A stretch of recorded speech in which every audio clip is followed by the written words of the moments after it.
At around midday today, fire officials were called out to a home in the Kell Bay area of Belize City where a bungalow structure was being consumed by fire.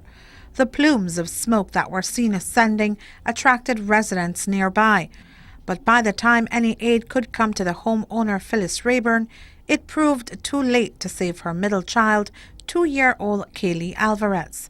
Up to news time, the source of the fire is yet to be determined by the investigators, but according to the police press officer, Inspector Fitzroy Yearwood, the blaze was fought vigorously, and the law enforcement officials were out there in numbers to control the chaos that ensued. We understand that there were 3 children in the house at the time when the fire started.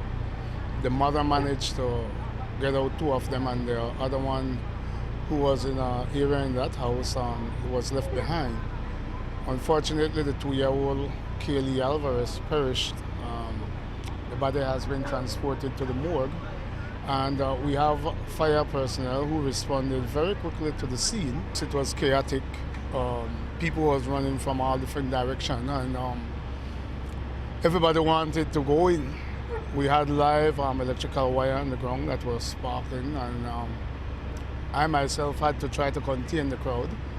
We understood from my arrival here that a child was inside the house. At that time, we couldn't get in the house. It was already engulfed in flame. The fire personnel were quick enough to what the other houses around that house, and they managed to extinguish the fire, the initial house that was engulfed. The investigation is still in its infancy stage, and the source of the fire is yet to be determined. According to Benisford Matura of the National Fire Service, they suspect that the child was seeking refuge in the bathroom where she was found. After extinguishment, we did our mapping up, and we cannot say what started the fire as the investigation is still in the infancy stage. We have our investigators heading out there and starting the investigation on this fire. The house that burnt down, there were 3 other houses right next to it that got saved. 2 of them got scorched, but the initial house completely got gutted. After extinguishment and we did a search, we found young Kaylee in the bathroom. The only cement area because it was a wooden building, but the bathroom was concrete. So in that area, in the tub, we found her. The only portion of the house that was made of concrete. The young girl still had on her clothes, and she was in the fetal position, curled up. So she was trying to get away. I strongly believe that she succumbed to smoke inhalation before she passed out.